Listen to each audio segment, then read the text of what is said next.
Hello, everyone, and welcome back to the Best Care Anywhere podcast. I am your host, Anthony. With me, as always, the consummate world traveler, Ethan Wilson. Hold on. I need to look up what consummate means so I can tell you exactly why I'm not that. Consummate. Make a marriage or relationship complete by, oh, nope, not that one. Consummate. Showing a high degree of skill and flair, complete or perfect. Yeah, that's just a fabric. Well, flair. I'm told I have some flair. Do I have flair? I mean, does suggesting trespassing at a international airport constitute as flair? Well, for just in all fairness, it's an airport that's long been theorized to be a hotspot for the Illuminati. Oh boy. Anyway, Ethan was traveling again, if you haven't noticed. Ethan, how are you? How was not Christmas, the other holiday, Thanksgiving? It was good. It's always nice to see family, but as I'm sure a lot of our listeners know, traveling around Thanksgiving is particularly hectic. You already got the strain of, winter setting in, but also the, largest travel day of the year. So, to all of you out there who have finally gotten back home and are taking a deep breath, I feel your pain. How about you? Did you do anything fun? Not particularly. It was fairly calm. We didn't do the big family Thanksgiving. We were invited over to a mutual friend's house, my parents and I, and we had short but plentiful Thanksgiving at their house.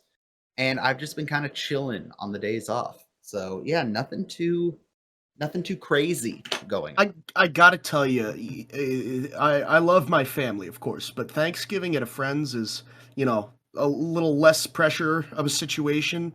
Just makes the meal that much better, Especially when that friend can cook.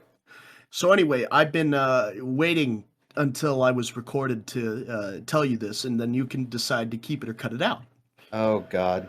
So, listeners, I'm sure you know the pain of having a flight delayed on you. My connecting flight from Denver to Wichita was delayed from 6 p.m. to 7 a.m. the following morning. So I do what anyone does after standing 2 hours in the customer service line. I decide to go make friends with strangers and find the hotel minibar.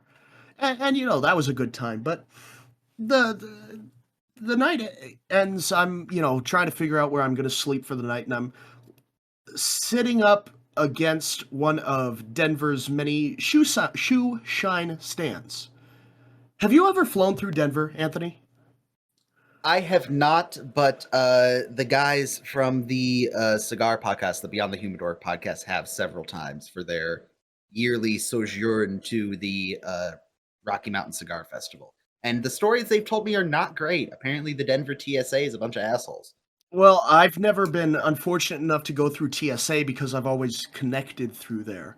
But at least in Concourse B, where I seem to always be, they have probably 4 shoe shine stands.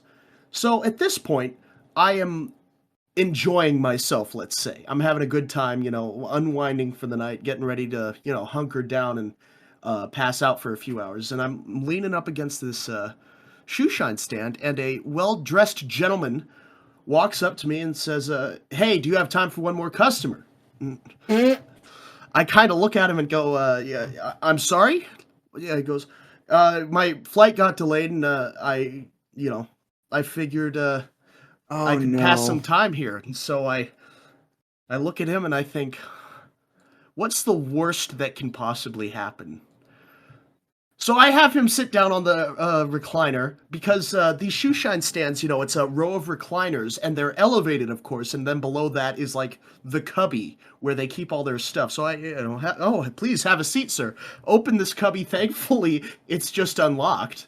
And, I get to work and, making conversation with this guy, just shining his shoes. What are you doing?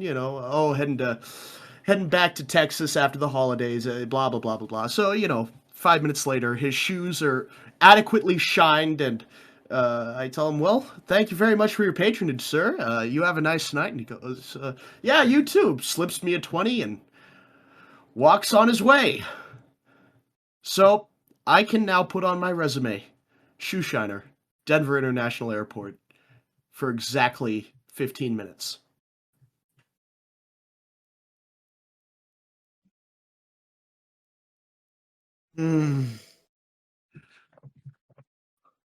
I'm never traveling with you. What? You shined a stranger's shoes. I got At the paid goddamn- $20 for 15 minutes of work. Okay, I can't. Yeah. Yeah. I mean, I asked him if Was he it wanted worth change. your plane being delayed, though? Oh, absolutely not. But I mean, it was a weather delay. And there we go. I'm trying really hard not to bitch about that because, everybody, traveling, I hate flying already. Just traveling sucks. What are you going to do? But see, and at some point we will break out into this side conversation. I don't get why people stress about traveling. Like, yes, traveling is stressful. I'm not going to ignore that. I just vibe. I just get to the airport a little early. I sit there. Like, I don't understand why people stress about traveling so much.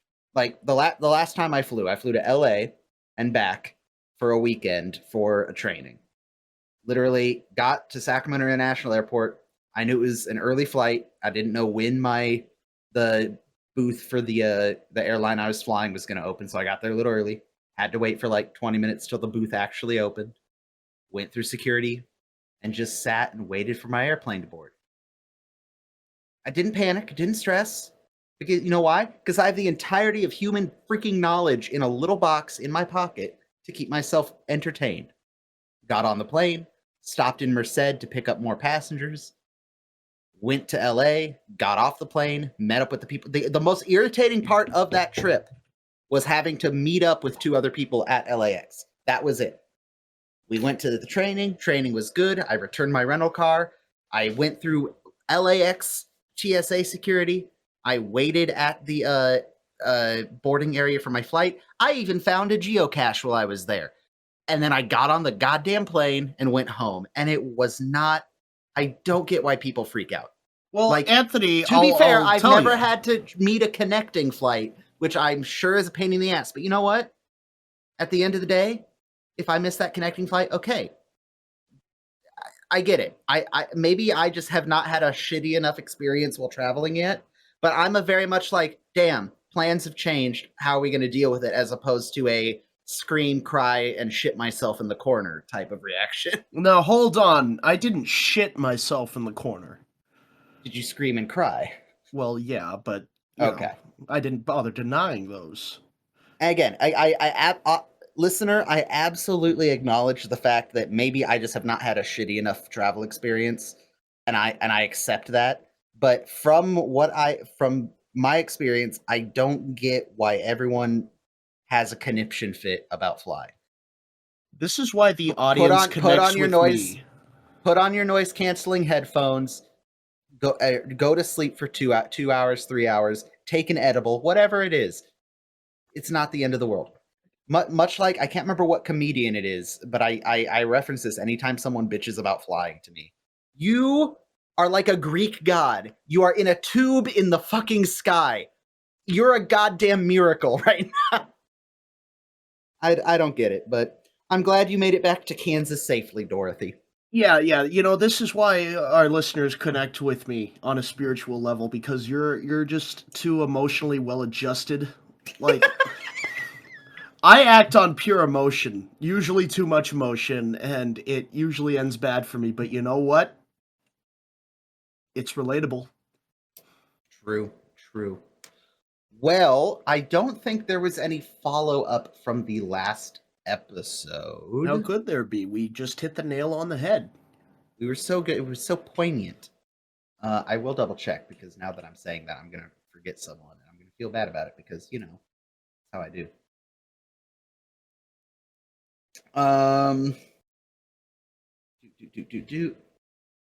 Donut Eater 111 tagged 1 hour, 24 minutes, and 25 seconds in the last podcast's YouTube video and just said, ahem.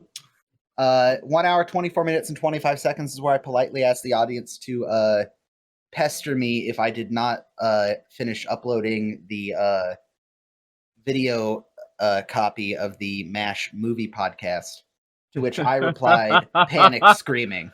It will be up by the time you hear this episode. I had time this weekend during the Thanksgiving lull to finish it up, since the business that earns me a living was closed for the holiday. So it will be up before you hear this episode. Promise. On that note, this week's episode, Season 2, Episode 11, Carry On Hawkeye, directed by Jackie Cooper, written by Bernard Dilbert. This is a new writer. This is his first of 2 mashes. In addition to this, he has written only a handful of other TV episodes for a couple shows. Benson, Love Sydney, Mama Malone, Blondie and Dagwood. So a very, very limited writing career, but he wrote for MASH, so we love him very much. Is the second episode he wrote for? Is it coming up? Is it in season 2? Do you have that information? It's in season 7. Wow. Okay. I don't know why they circled back to him 5 seasons later. Which episode? I'm not going to say it, but oh, okay. Interesting. We'll get there when we get there. This episode aired. We have reached that magical point each year in the podcast where the real world and the MASH world, or MASH podcast world, collide. This episode aired 11/24/1973, so it aired basically 50 years ago. Very interesting, very nice, very cool. As long as we don't have any long hiatuses or get too far off track, we should be basically watching these episodes roughly 50 years from when they're released, which is kind of neat. Side note, there's a guy that's doing that on the MASH Reddit page. He'll post every now and then saying, watching an episode of MASH exactly 50 years later, on the day it was actually aired. So props to that guy. So yeah, Carry On Hawkeye. We open on camp. It is a blustery early winter's day, it seems, and it appears that most of the camp is down with the flu. Ethan. Yo. You know exactly what I'm about to say. I do, but I want you to say it anyway. Unfortunately, neither of us have firsthand experience with this.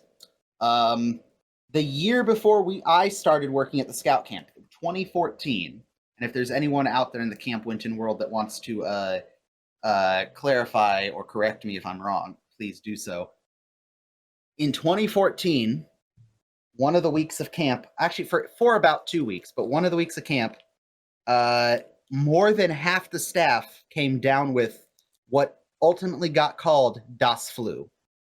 It was so impactful to the summer camp season that the next year, the year that I started on staff, a troop that was there during the sick week, and some of their scouts got sick with the flu, had custom-made patches. And I'm going to have to try to find if there's a picture of this patch on one of the Facebook pages. It was a red patch, big red square patch with a white medical cross. And across the medical, across the cross was 2 scouts carrying a 3rd scout in a stretcher. And it said DOS above and flu underneath 2014. And I really want one of those patches, but another part of me is like, I wasn't there. I have no claim to the patch.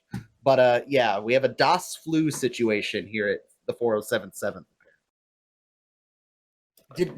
I don't think there was another epidemic. There wasn't one quite as bad, but 2017 we had a small taste of DOS flu. We called it DOS flu Part 2. And I don't think it ever had more than maybe a quarter or a third of the staff out at any one point. But it was constant. It was all summer. At least 5 to 6 staff members had the stomach bug. And it just never fully went away.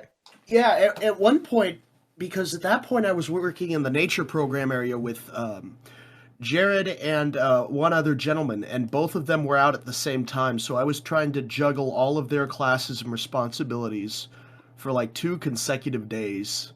I was fortunate that other than the general light dysentery and a little bit of altitude sickness and sleep deprivation, that is common to if you're working at a summer camp for any length of time, those 3 things: sleep deprivation, a little bit of altitude sickness for the first week or 2 if you're not used to it, and just general stomach discomfort. That's normal because you're eating weird processed food, you're working weird hours.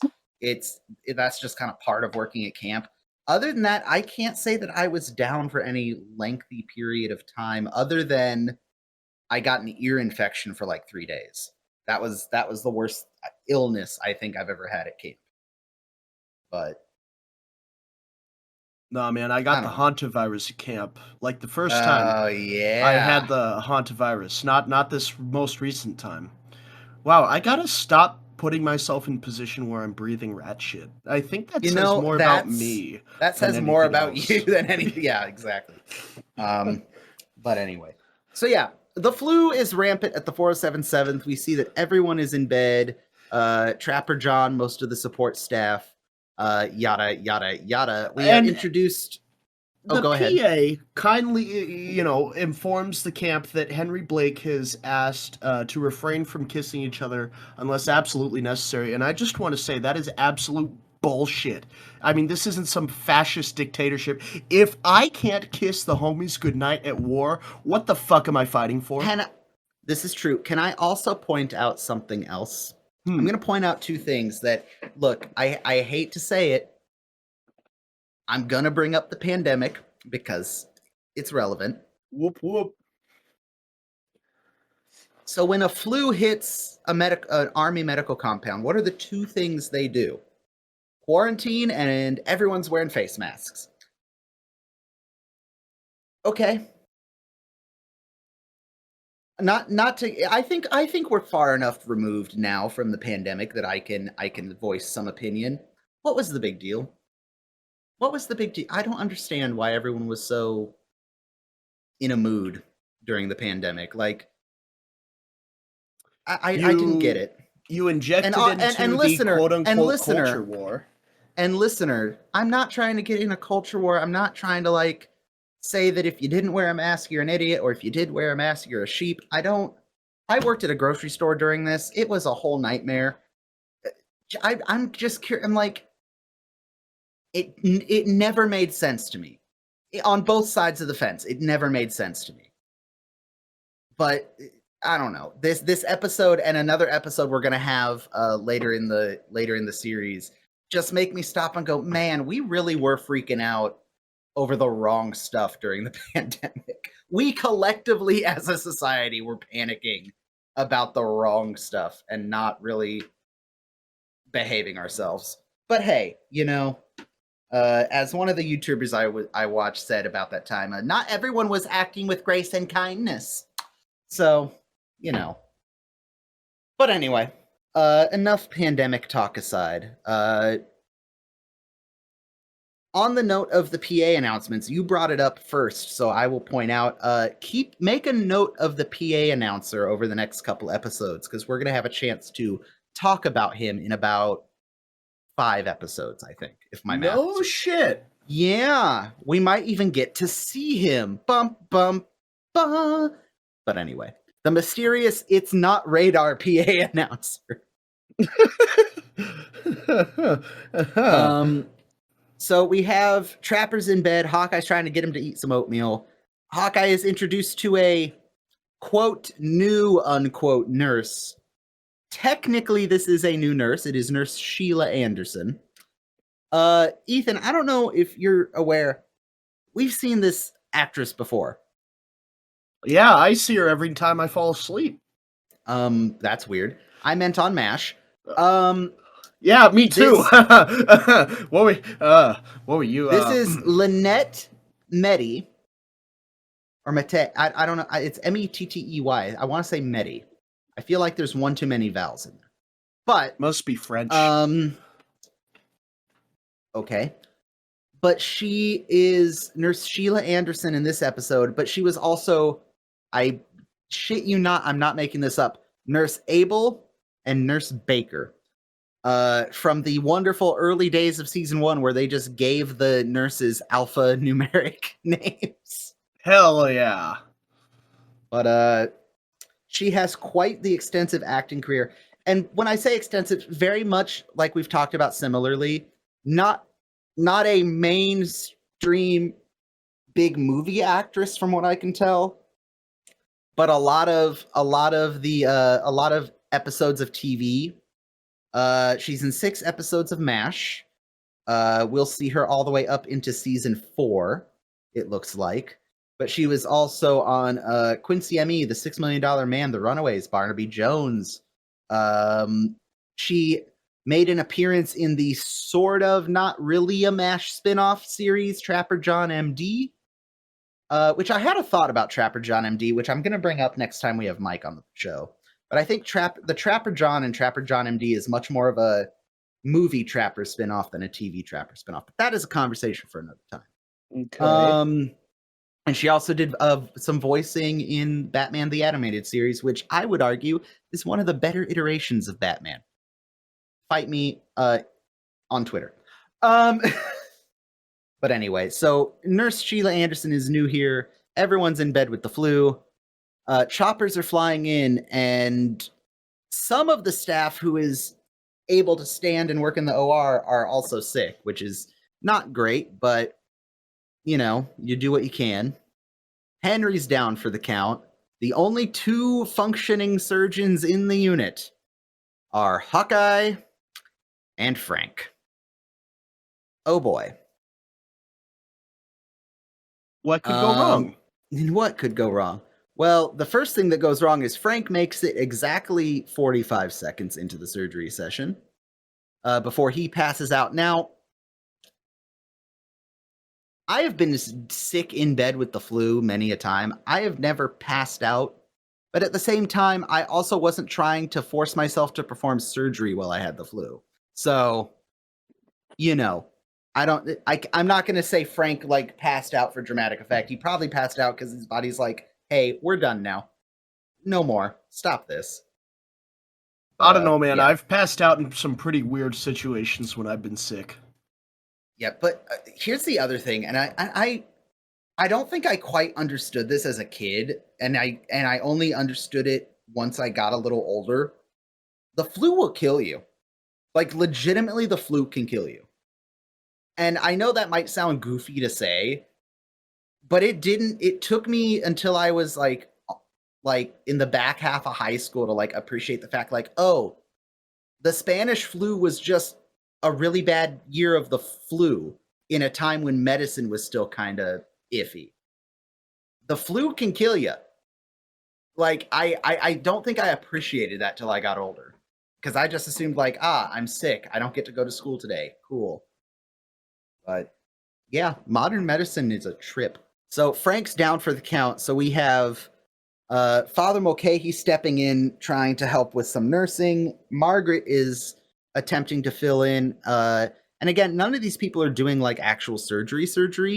It's very much they are they're just holding a bleeder or packing a wound until Hawkeye can get over there. So he's having to kind of play musical operating tables and deciding what patient requires his priority right that second, which is a nightmare. But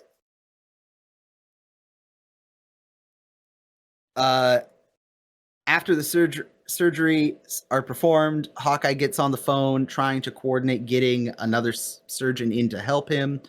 But essentially, the flu is endemic in the whole theater, and they are not going to be able to get other help. So it is just Hawkeye, what few support staff aren't down completely sick, and Margaret. So now that we have rushed through the kind of setup for this episode, I would like to ask you, Ethan,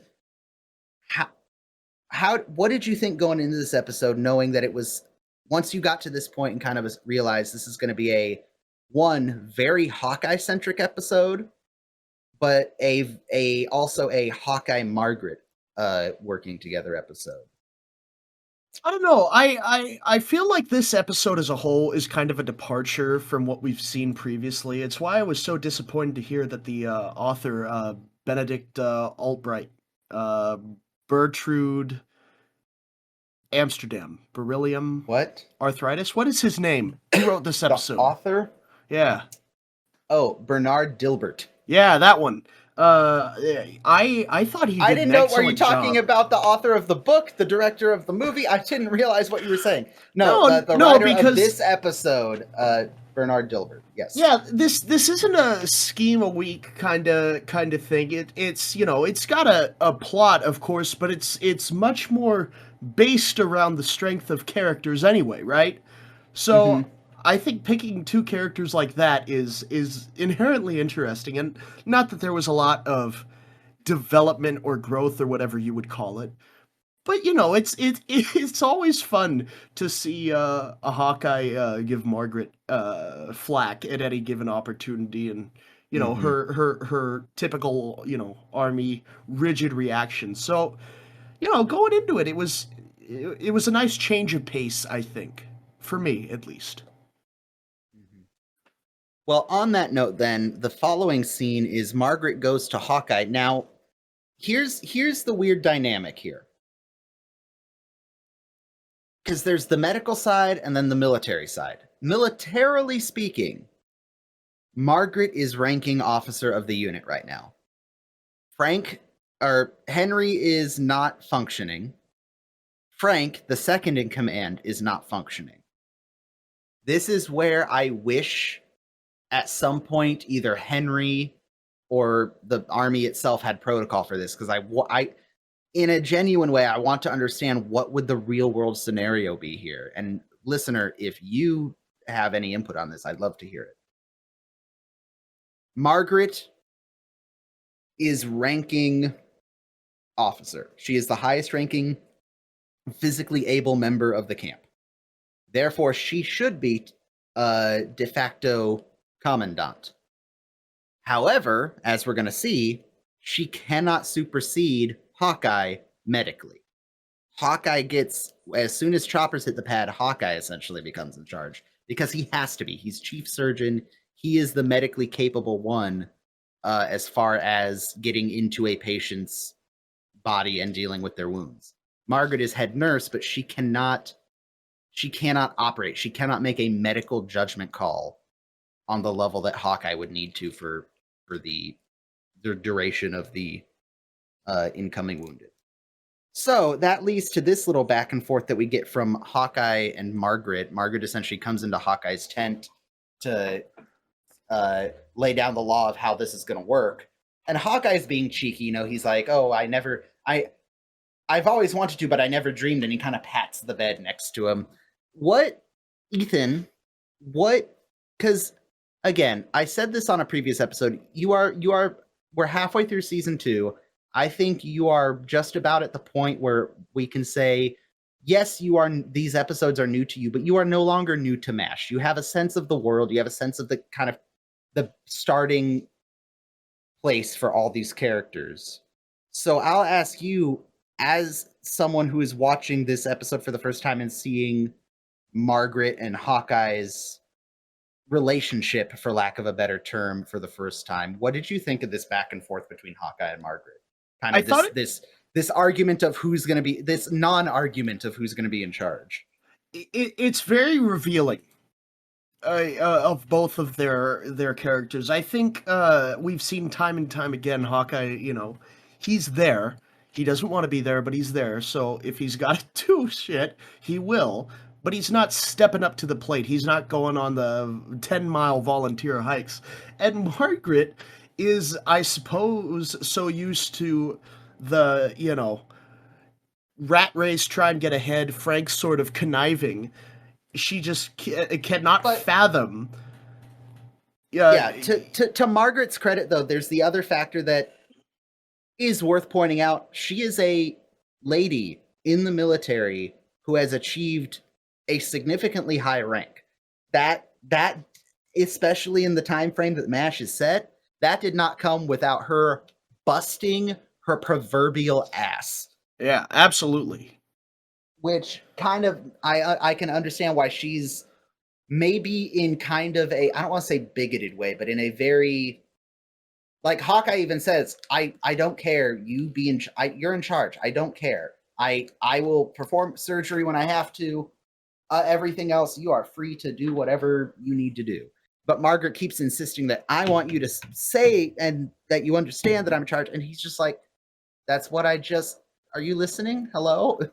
But I can appreciate where Margaret is coming from. Of if she is not, I could imagine there were times in her past where she had to be forceful and say, no, I'm a major in the army, damn it. You're not gonna. And there are actually episodes. In fact, weirdly enough, I don't remember off the top of my head. I think the other episode Bernard Dilbert writes, which is season 7, episode 19, Hot Lips. Oh, is it not Hot Lips back in town? I think it's Margaret back. Yeah, season 7, episode 19, Hot Lips is back in town. If I remember what that episode is, it's very much a, without giving away spoilers, it's a chance for Margaret to basically stand up and say, "Screw you! I got here because I'm good at what I do, not because I, wined and dined the right people or took positions beneath my station because to be some general's uh,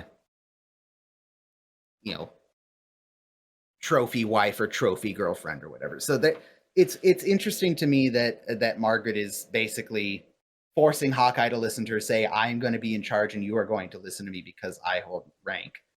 When Hawkeye is also laying there like, "Yes, and yes, of course. Why are you bothering me with this?" But from a filming and dialogue standpoint, the one thing that is always kind of weird, not weirded me out, but I always notice in the scene is it feels like there's almost too many cuts back and forth. And what I mean by that is I feel like they cut back to Hawkeye too many times for him to make a little joke uh, while Margaret's doing her little tirade. And it always just seems like the first one's okay, the second one's okay, but like the third and fourth time they do it, it's like, we get it. Like they keep cutting back to him like, "Oh, you just won't take yes for an answer." It's like, okay, we get it. Hawkeye doesn't care about what Margaret.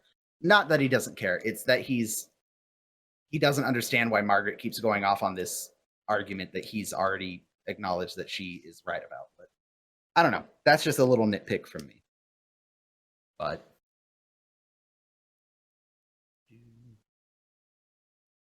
so we get our next surgery scene. Hawkeye comes in acting very flippant and Hawkeye-y as usual. He even kind of jibes at Margaret when she asks him a question. "Oh, are we ready to start?" And he's like, "Oh, I don't know. You're in charge. Why don't you take over?" And she clarifies, "No, I would never assume to tell you anything about surgery." And I think Hawkeye in that moment realizes, "Yeah, you're right.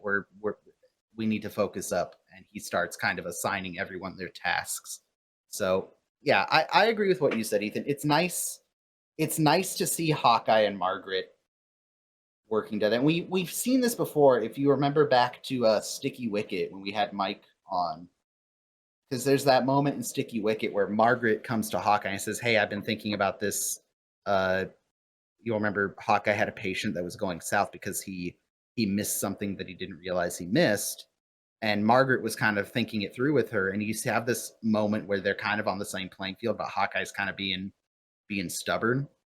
It's nice to see that mutual respect is continued and kind of built upon in this episode. So we get Father Mulcahy is essentially playing surgeon with Nurse Sheila.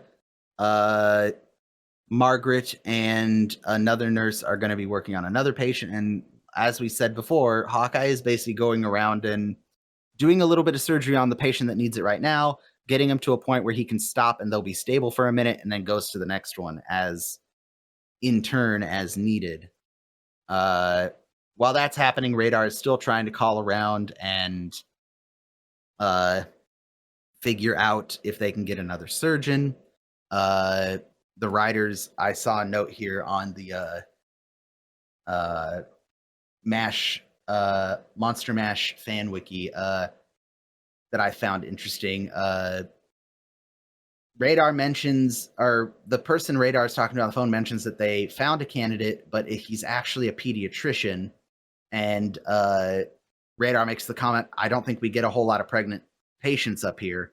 The correct term for the doctor that they would be referring to is an obstetrician, not a pediatrician. Pediatrician is a doctor for children, and obstetrician focuses on expectant mothers and pregnancies.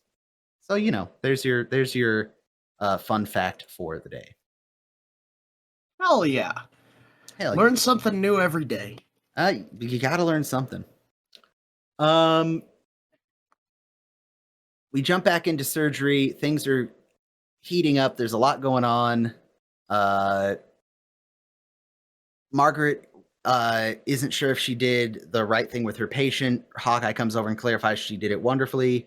Kind of jibes at her for admitting that she'd never done anything like this before. And she's like, oh, when was the last time you said that?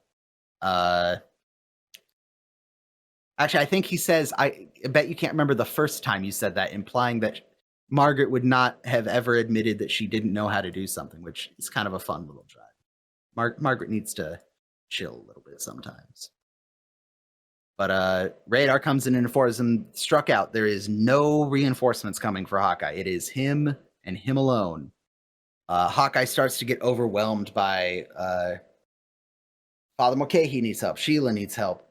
The other nurse needs help. Margaret needs help. And he screams out a line that I have used and a couple of our audience members have mentioned in their comments.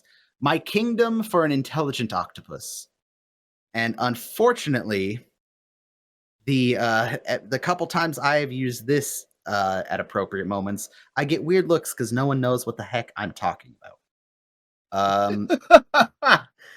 Because they don't understand what the sentence means. Hawkeye is saying he would trade his kingdom for an intelligent octopus, meaning an octopus smart enough to do the many tasks. I love that line. I have used the phrase "my kingdom" for blank, and people look at me like, "What are you saying?" And it's like, I understand. It's one of the sentences that if you hear it but don't see it like written out, like it doesn't make sense what they're saying. I appreciate it. I appreciate that people are confused. But yeah, my kingdom for an intelligent octopus.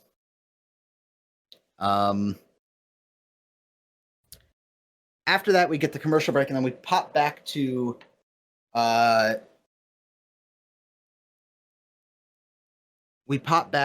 Hawkeye and Margaret in Henry's office. And this is where the Hawkeye-Margaret duo is best. Margaret is the camp director to Hawkeye's program director. Margaret's doing the official business outside of surgery. Hawkeye's taking care of the main function of the unit, which is treating wounded soldiers.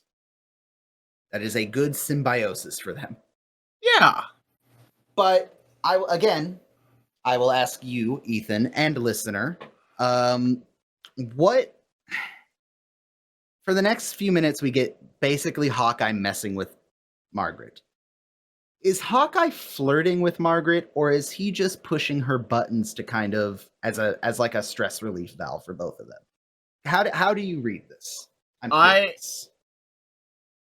I think he's messing with her by flirting with her, because from everything we've seen, this is how he flirts with every nurse. He just knows that Hot Lips does not care for it.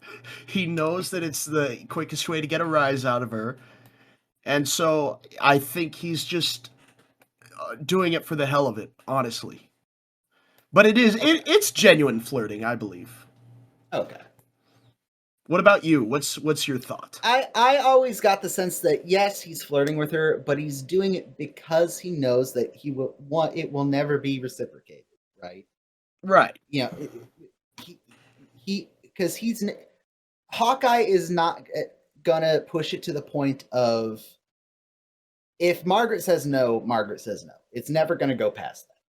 So I think in a way, I'm trying to think, I have the reference in my head, but I can't think of how to word it. It's essentially the man with nothing left to lose. He knows that the worst thing he can hear is no, and he's going to hear no. So he can be as goofy as he wants to be, because it's not going to change the outcome, right? I think that's kind of where Hawkeye's coming from. Like he can mess with Margaret because he knows she's never gonna say, "Yeah, sure, let's go to bed together," because he's just having fun at her expense, knowing that he can't push it too far because it won't go far. You know what I mean? Like, yeah, he can't possibly get to the end of that trail because the trail doesn't exist. Like, so he's just gonna have fun while he's there. But anyway, Margaret mentions that there's a new flu shot that might help alleviate the flu and help keep more people from getting it. Of course, it's experimental, and Hawkeye scoffs at the idea that yes, the army only now is the army able to do something about it after everyone's already sick. But anyway, and to rub salt on the wound, Margaret gets her injection in the arm, and Hawkeye insists on having his in his quote tushy. And again, does he have to have it in the tush? No, absolutely not. Is he going to just to annoy Margaret?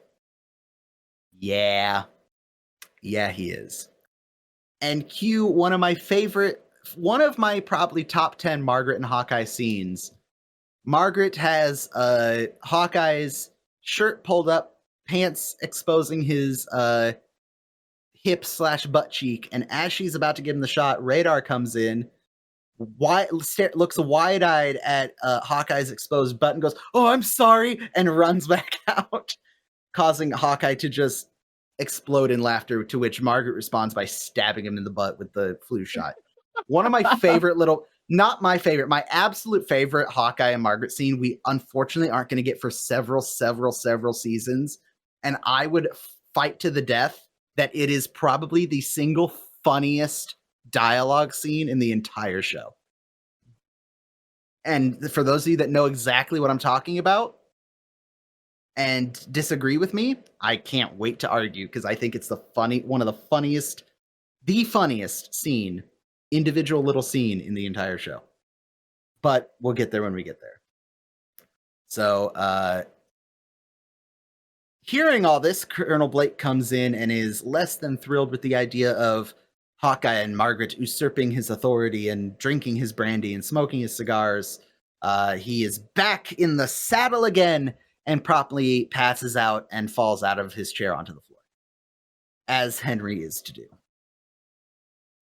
But also, Henry's sliding out of the chair onto the floor. I absolutely know what he feels in that moment, because we've all had that moment where you wake up from a nap during the flu and you're like, I got to use the bathroom. You walk to the bathroom, you use the bathroom, you get a glass of water, and you're like, dang, I think I'm feeling better. And then your body goes, ha, you thought. The old switcheroo. You have that 4 minutes of I'm feeling okay, and then your body goes, oh yeah, the flu. Whoops.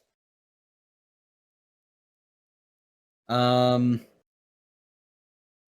laments that if he were sick at home, he'd have his wife leaning over him with her hair in curlers, the kids bouncing a ball off the side of the house, and his dog at the foot of his bed having an accident, and he exclaims, I'm glad I'm not there, or I'm glad I'm here, rather, and passes out. Trapper is trying to get up and help Hawkeye. That doesn't go well. He also collapses because he's 6'1" and wobbly with the flu, so Frank also wants to get up and help, but as Margaret points out, he's much sicker than McIntyre, which no one is disagreeing with. And then he confuses Margaret with his wife Louise. And Frank gets a good little Frank line in here. He asks Margaret, where are we? And she says, we're in Korea. He goes, oh, good. She'll never find us here. Sick Frank. Frank in his weird fever dreams he says some very interesting things.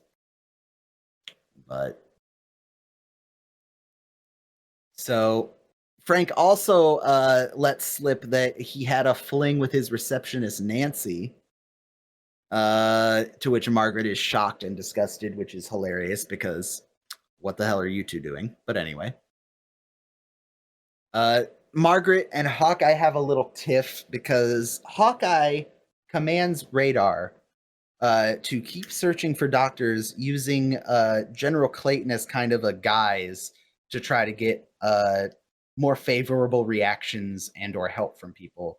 And Margaret overhears this, and she is not a fan of Hawkeye basically, not usurping authority, but essentially, going through back channels, kind of fudging the system. Hawkeye, who has been basically keeping the unit up and running in a medical sense on his own, reveals that he is sick with the flu, supposedly from the shot Margaret gave him, which is not unrealistic because that is how vaccines and flu shots work. You are injected with a tiny bit of the pathogen to build up your body's immunity to it, and you can get a little sick from it. That is how medicine works. It's not perfect. As my dad says, that's why it's called practicing medicine. But yeah. We see that Margaret is genuinely concerned. She's checking temperature and all that. Hawkeye points out, what are we supposed to do? Just not, take casualties. So he's going to continue performing surgery. Margaret admits that she is worried about him. Hawkeye's kind of surprised by that. And before he goes to scrub up for surgery, he says one of my favorite little Hawkeye lines and favorite little gifs you'll see people repost on Twitter is Hawkeye as he's about to go through the surgery door to scrub up. He says to Margaret, you know those rotten things I've said to you, all those nasty little tricks I've played on you? And Margaret goes, yes, and kind of stiffens up, expecting maybe an apology or maybe a, something of that nature. Hawkeye just looks at her and goes, I'd like to get well so I can do them all over again. And he smiles and kind of bats his eyes at her and goes through the door. And Margaret kind of smiles at that too after, or does she, or am I missing? No, yeah, no. She kind of smiles at that too. And I love this moment between the two of them because it shows that that's Hawkeye's way of saying, I don't mean any of this. I'm just messing with you. And Margaret's response is there's kind of this understanding between that Hawkeye saying, I'm not being mean because I want to be mean. I'm just blowing off steam. And Margaret kind of has that moment of like, dang, you are insane, but also dedicated and gifted. That I like the little bridge of trust that's forming between Hawkeye and Margaret. But yeah, what are again, I've been a listener. I have been kind of steamrolling through this episode because one, it's not super plot heavy, it's much more character heavy. And two, Ethan has himself admitted he's very sleep deprived. So we are being gentle this episode. This was a good episode for after Thanksgiving because I am also exhausted. But Ethan, now that we have kind of seen the operation of camp under Margaret and Hawkeye, how do you think the episode did, having them be the two mains for this? Interesting choice, really. Not really the two I would have thought of initially. But it's not to say it isn't a good duo. But of course, if I were to just guess off the top of my head, I go, Hawkeye and Trapper, or maybe they'll get spicy and do a Hawkeye and Frank. But Hawkeye and Margaret, it's a good choice because we get so much of them acting in a group, so much of their character when they are in public that it's just cool to see the actual relationship they have.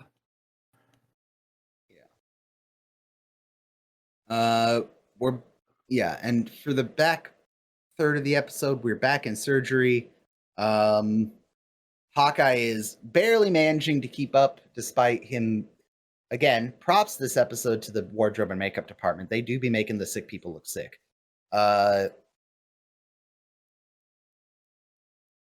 Margaret makes a comment. I'm trying to get it to where the subtitles will pop up here. Margaret asks Hawkeye how he's doing. Hawkeye mentions that that's up to you, Margaret. Margaret shakes her head and says, "As you're unbelievable. As sick as you are, digging into someone's gut, you still have time to proposition a nurse." To which Hawkeye exclaims that he has endowed a dirty old man to make a pass at her 2 years after his death. So I have to go add something to my will. I'll be back. it's foolish for you to think that I haven't already.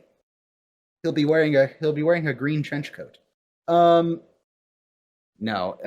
Again, Hawkeye goes through, double checks everyone's working hard.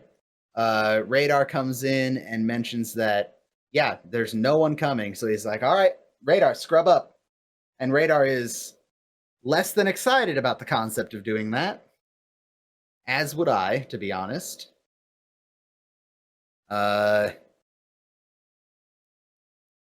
As Radar is getting ready to help Margaret with her patient, Margaret points out to Radar that Hawkeye is genuinely very sick. And this is not a main point of the episode, but this is one of the first moments that I want to point out for another relationship that we're going to see develop in the show. We've seen that Radar is kind of I don't want to say pet, that's wrong, but he's a part of the gang when it comes to the Hawkeye Trapper, right? They care about him, he cares about them, but this is the first kind of instance that I've noticed that Radar is maybe starts to understand that, yeah, Hawkeye's maybe older brother figure or friend figure, however you want to read that relationship. But Margaret's specifically turning to Radar and saying, you know, he's really very sick. And then you pan back to Hawkeye still trying to do his best in the situation. I think that is an interesting... I don't think it was intended this way by the writers between Radar and Hawkeye, but I think it is a good first point to mention it on the road of Hawkeye and Radar's relationship through the rest of the show. Because we will see Radar not only cares about Hawkeye, but he will come to very deeply respect Hawkeye and look up to Hawkeye. Spoilers! So, who wouldn't look up to Hawkeye, damn it? My man brews his own alcohol. Okay, you make some good points. But yeah. So, as the episode wraps up, we get a radio announcement as surgery continues. Some of the radio announcements are poignant.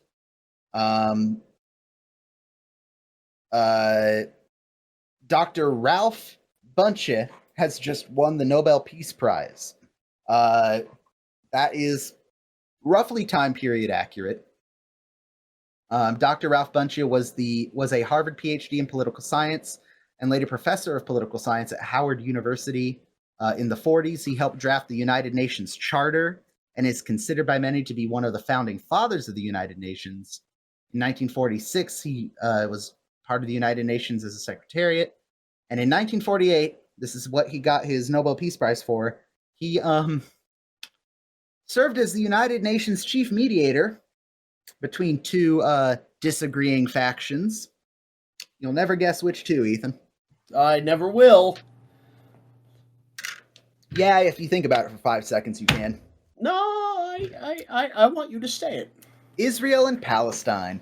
Hey, Lamau. Wow, he did a great job. We need to resurrect him. Yeah, no. And that's all we're gonna say on that subject. Wasn't he also the first black person to receive the Nobel Prize? Was he? I actually did not. I'm reading this off the Monster Mash wiki. I didn't actually go to his wiki. I think I remember learning that. Are they? I don't know if Dr. Ralph Bunche is the same person that we are thinking about. Let me know. Oh no. Okay, he is. He is. Sorry.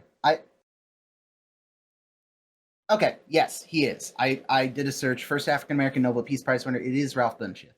Oh, hell yeah. I think where I was getting thrown off is I didn't think Bunche would have been. It sounded like a German last name, so that's why I wasn't sure. But I'm looking at a picture now. Yeah, first African American / person of color to be honored in the history of the prize. Yes. Okay, you're correct, Ethan. I'm not genuinely shocked that you're correct but I'm like, that is a random weird piece of knowledge that you possess. I should have by now shocked you with my random eclectic collection of knowledge. As someone who has been told that they shock people with their random eclectic bunch of knowledge, I am shocked. So yes, very cool. Some of the other news articles that come across, where is it at? So one of the announcements is that the French are currently fighting a war in Vietnam. It is one of only 2 times I can think of that a war in Vietnam is specifically alluded to in the show. If you have not been paying attention, MASH came out from 1972 to 1983. It very much was a commentary on the Vietnam War, while the Vietnam War was still going on. Again, I'm assuming you're aware of this. The war that they are referring to in this announcement is not America's involvement in the war. It is the French fighting the Viet Minh, because at the time Vietnam was French Indochina. The Viet Minh were fighting for independence. That's what the war they're referring to is. But I think it's interesting that they pointed that out in the show to kind of remind the audience, like, hey, yeah, that big ridiculous war that we're involved in, the seeds of it were already being sown X number of years prior. So yeah. As the show wraps up, we see Hawkeye in bed with the flu, being presented with a signed scroll, aka roll of toilet paper, from the entirety of camp. Hawkeye mentions that he will never not think of Frank when he sees it. And to add a comedic end to the scene, Dr. O'Reilly comes in to check on his patient, causing Hawkeye to laugh hysterically. And that was Carry On Hawkeye. Ethan, this was... I don't want to say this to discredit this episode, but I think you alluded to it. Very much a shift of, not tone, but mood, if that makes it. Very different mood to this episode. Not big plot, not big funny, not necessarily dramatic, like, say, Sometimes You Hear the Bullet may have been. But just a different flavor of episode than I think we've really gotten so far. So what were your thoughts? I thought it was a nice departure. I thought it was sort of a break from the quote-unquote norm. And I think I tend to like episodes that really lean on the strength of individual characters to actually make them work. And I thought that they did a wonderful job of it this particular episode.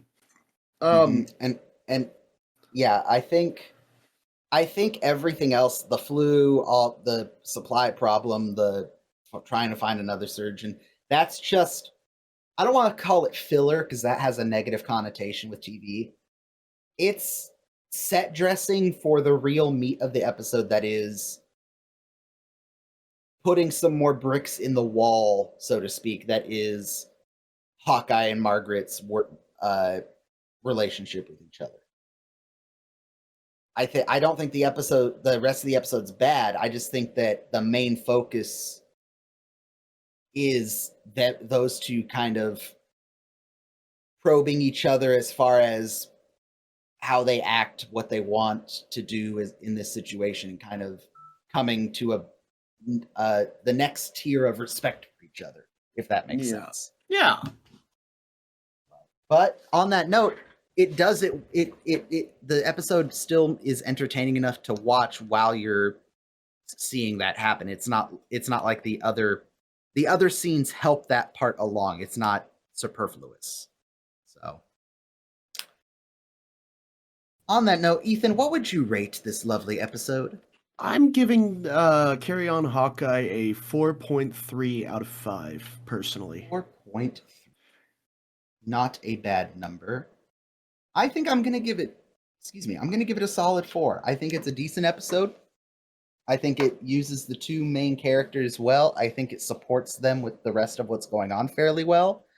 There are some additional comments our audience has made that I would like to point out. But other than that, I think it is a relatively good episode. On that note, we're going to read some audience comments.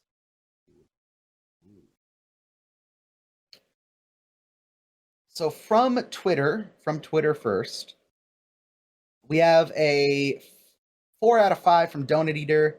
Another good example of the characters working through some kind of crisis. Like to see characters like Radar and Mulcahy step out of their comfort zone. That's something we kind of touched on is Radar and Father Mulcahy. And again, this is one of those things that I notice after watching the show that I don't think the writers necessarily intended.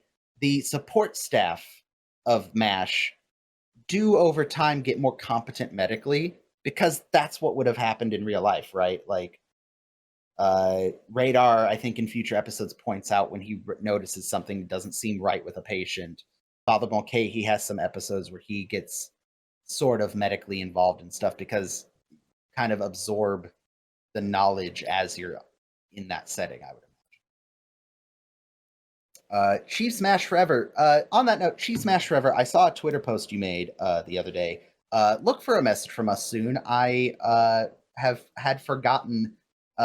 Spoiler alert for you, listener. We have had Mike Jameson on for the movie episode. He will be coming back for Deal Me Out. We do have plans to have more guests this season. It's just that when we sat down and moved and chose what episodes we were going to have guests on, most of them were in the back half of the season. So fret not, we will be having more guests. And fret not, Chief Smash, you will be one of them, and we will be letting you know what episode very soon. On that note, Chief Smash says 4 out of 5. Not much he can add to all the comments that have already been stated. But this episode does lay the initial foundation for a friendship that will grow and develop into a wonderful running story for the next 9 seasons.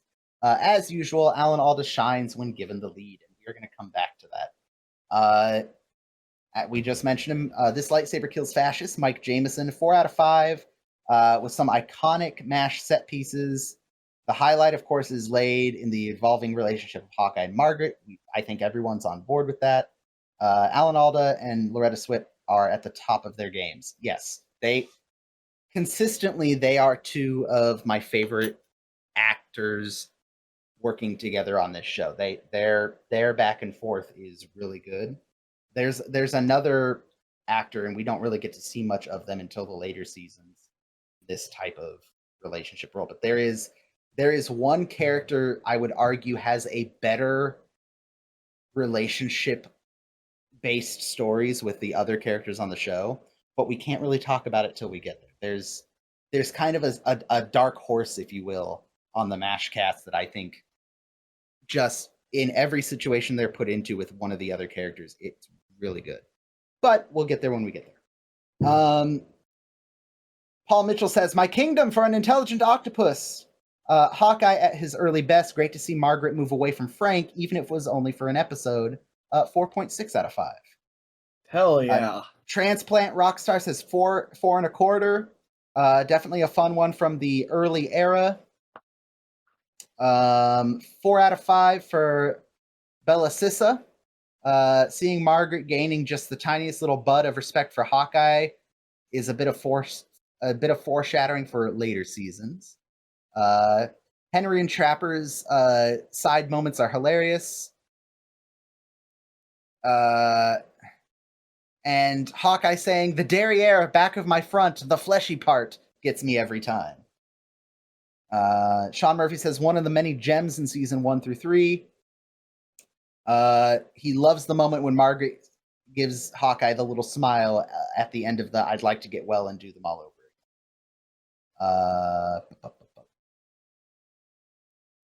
And Dwayne Weaver says he thinks he thinks you really start to see the relationship between Hawkeye and Margaret start to develop. Yes, I agree. Did we have other comments? We did not have other comments, except for on our fabulous Patreon page. Huge thank you to all of you. Again, in no particular order, Sergeant Timothy Burleson, Lieutenant Mike Jameson, and Private Jared Gallagher. Those are the fabulous people who give us a wee bit of money each month to essentially pay for the upload of the podcast, and we thank you. In addition to that, we would also like to read any comments they have left. And as always, Mike Jameson with a 5-page essay. Not quite 5 pages. It's a paragraph and a half, but still. The highlight for me from Mike's comments is Hawkeye is at his early wise-ass best in this episode, with lines such as, "My king for an intelligent octopus." The relationship between Hawkeye and Margaret gets to evolve even more. And we move toward this is a great way to describe it, a shaky respect, because we're definitely going to still see Margaret be absolutely irritated with Hawkeye and vice versa. But he does point out, are you ready for this, Ethan? Probably not. Unfortunately, this episode also illuminates some of the frustrations Wayne Rogers must have been feeling. Trapper is basically an afterthought. The other characters get at least a few funny set pieces, but Trapper is kind of pushed to the side in what is basically a, quote, Hawkeye show, quote, episode. Not complaining, just stating the facts. You are not wrong. I can't disagree with that. And he might not be complaining, but I am. I'm not above complaining. I want if more it makes you feel better. If it makes you feel better, next episode, and I will preview the next episode, which I'm going to double check that I'm right and watch episode. We get a lot more Trapper, and when I say a lot more, we get the usual amount of Trapper in the next episode, which is season 2, episode 12, The Incubator. We will be talking about the Incubator in the next episode. Until then, I will extend the invitation to you, listener. If you have not already, go find us on the social media. We are on the Hell site, formerly known as Twitter. We are on Instagram. We are on YouTube, Tumblr, Facebook. You can email us at bestcareanywherepod@gmail.com. I mentioned this last episode. If you would like to go over to the Patreon and you don't have to subscribe, but if you want to follow the page and like the page for free, I am going to make sure to put up the next episode previews that you see on the other social medias there for everyone to see. Because, Patreon's not the best website for that, but it's not X, aka Twitter. So if you're not a fan of Twitter, consider that. Other than that, if you have any thoughts to share with us, things we missed, things we didn't elaborate on to your satisfaction, please reach out to us and let us know. Ethan, do you have any other thoughts? If you should fly through Denver International Airport and see somebody at a shoe shine stand, they might not work there, but you'll probably get your shoe shined. Probably. One last thing, friendly reminder, after this episode comes out on Monday, December the somethingth. Yeah, that date. But the Thursday, this comes out. Oh my god, my calendar, please. December the 4th? This episode comes out December the 4th. There we go. If you are listening to this on December the 4th, be ready, because 3 days from now, on Thursday, December the 7th, there will be a bonus episode. Ethan and I are going to watch and talk about both the movie and historical events surrounding Tora, about the attack on Pearl Harbor for Pearl Harbor Day, because it should be remembered and talked about a little bit more, especially since we are nearing the unfortunate day when we have no more veterans of the Second World War. And I feel like we should use our platform to have a little chat about that. So that'll be a bonus episode in addition to Carry On Hawkeye and The Incubator. We hope that you enjoy it. Go grab a copy of Tora Tora Tora. You can get it rent it on YouTube, rent it, watch it, listen to our podcast about it. I'm excited because I'm a huge World War II nerd. And if this movie episode goes well, we can do some more in the future that are a little more MASH related. But I've got nothing else. Thank you for listening. We will talk to you soon. Have a great rest of your day. Bye. The time has come for us to say sayonara. My heart will always be yours for eternity.